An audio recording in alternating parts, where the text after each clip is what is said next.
Day 32, I believe, until my nephew's wedding. This week seems to be turning into Portuguese week. Um, it's one of those things. I do sort of have a plan, but it always seems like when I'm getting into it, it doesn't quite work out. And so then I'm like, okay, all right, so we got to work on plan B. And this is a plan B. And it just so happens, it seems like this week is one of those weeks where we are working a lot on Portuguese. I think yesterday's video was maybe a 1 or 2 minute video. And there was a reason for that. So that was when I was sitting in front, I was about to do an italki tutoring lesson with my buddy Adriano on italki.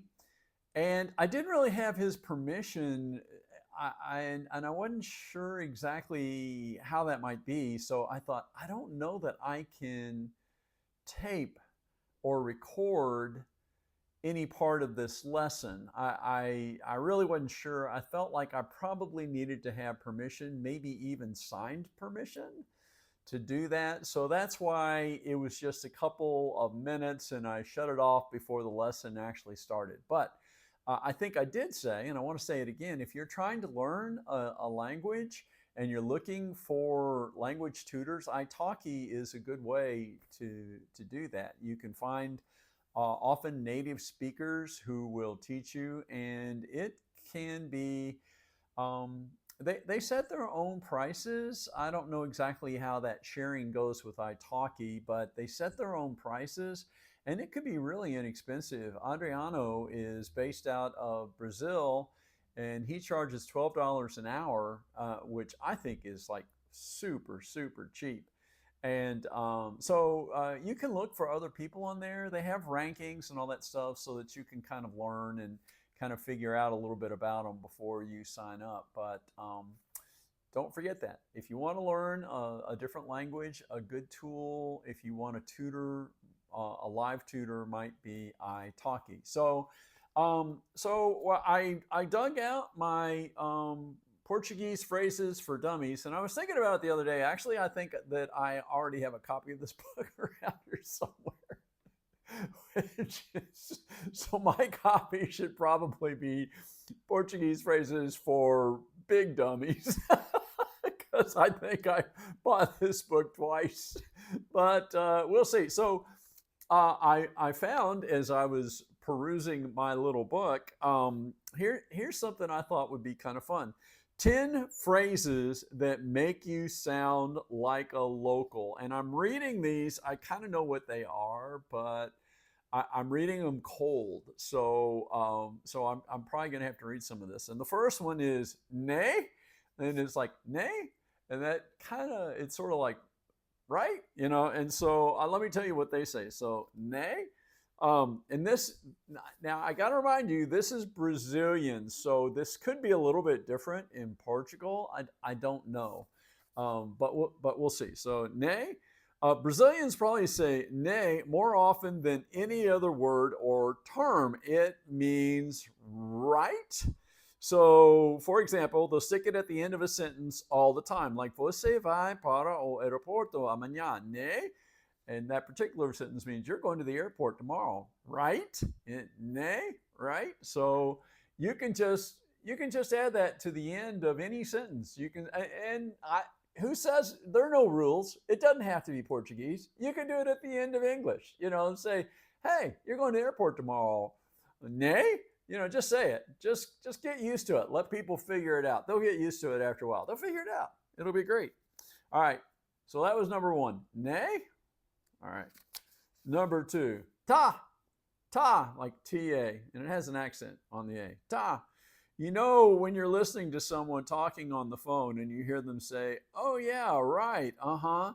Ta is the Brazilian equivalent of these words. If someone's giving you directions on how to get somewhere, for example, you can repeat ta, ta, ta. All right. So my understanding of that as a non-native Portuguese speaker, but the way I understand that, the way I remember that, is "ta" is sort of like an abbreviation of "está." Like, so está, if you know any Spanish or anything like that, is a word for is. So I believe that ta, that would be sort of a shorthand verb way of saying está bien, or está or está bom, está bem, está bom. And so it's like, that's good. Okay. So it's like, all right, all right. So da, da, da. So instead of saying está bom, está bem, you just say ta, ta. So you cut off the es, you cut off the last word, ta, ta. All right. That's number 2. Number 3, a, a. So, all right, so that's another way to kind of say, really? So we already did one, like, well, actually, so that really isn't quite the same, is it? So nay is more like right, and so da, so okay, all right.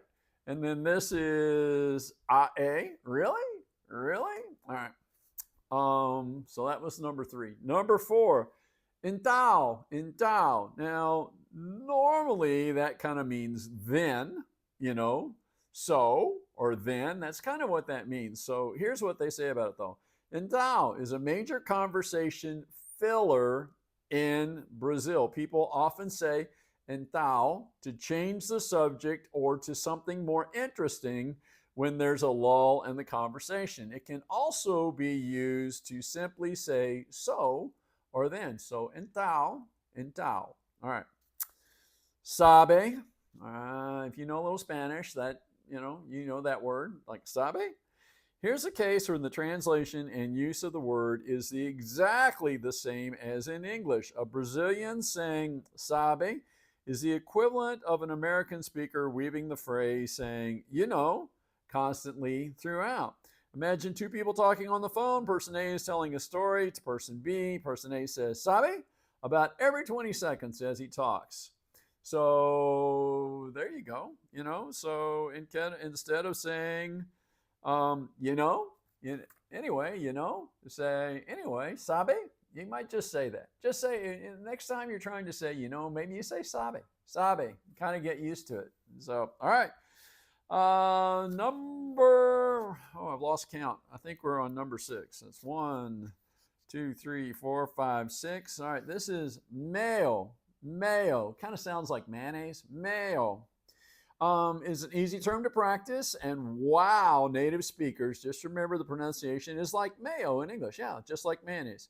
Use mayo to say kind of, sort of. And mayo actually means kind of like middle. It's kind of like, yes, no, so, maybe, in the middle.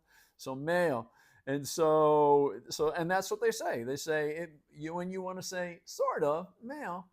And it's like, ele e meio alto. He's kind of tall. He's, and o vestido parece meio asiático. The dress seems a little Asian. So kind of, it seems a little kind of that. So male. Oh, whoa, they're giving us an option here. Ou seja, or et al. Ou seja, or et al. These 2 phrases are pure fillers. Ou seja means in other words, but it is often used by speakers just to gather their thoughts for a few seconds. And et al. Means etc. And stuff like that and everything else. So actually that's kind of, I think a way you can remember that is like, the Latin abbreviation et al, like such and such et al, everybody in that group. You kind of throw in, it's a little bit like saying etc. really, but et al, et al. So it's sort of the same. Ou seja, so it might mean etc. or stuff like that or anything else or in other words. So there we go. Okay. And so here, this is sort of a substitution. Again, it's sort of an abbreviation. Say instead of você. So você in Portuguese means you. And so instead of saying você, you just say say. And so so one of the things, the way that I learned, I'm going to say the way that I learned because, again, I'm not a native speaker. It's just the way it was taught to me, which I'm not claiming is the best grammatically. I don't know. But the way that I learned Portuguese, at least Brazilian Portuguese, is they use você, and that is their primary way of saying you. And so if you're looking at like conjugations, it would be like so there'd be eu, which is me or I, tu or ti, which is you informally, and then there would be você. And você is like the third person. So for in terms of saying you, it's a little more formal than saying tu. But in Brazilian Portuguese, they don't really say the tu form very often. Most of the time they use that third person singular, not the second person. So instead of saying you might say instead of você, say. All right, so okay, let's see here. And they kind of gave a few examples of that. Is like, você entendeu, você vai agora, você é de onde? And instead you would say, você entendeu, você vai agora, você é de onde? So that's another one. And then here we go. We have pra, instead of para a, pra. So that would be like in order to, vai pra praia, you're going to the beach, pra instead of para a praia, say pra. You see pra a lot instead of pra. So that would be another one. And the final one is do, which is like to. It has like the little hat on it. but you would say that instead of esto.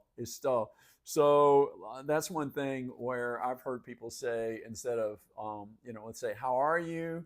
They might, instead of saying, estou bem, they would say tô bem. So that is the last one. That again, these are all sort of abbreviations, but these are 10 little phrases that make you sound a little more local. So that's it for today, day 32. And tomorrow, I don't know exactly what we're doing yet. We might do more Portuguese. I don't. It's kind of turning into a Portuguese week, so I think that we might very well do more Portuguese. And that's about it for tonight. Hope everybody has a great day, and I will see you next time. Take care. Bye.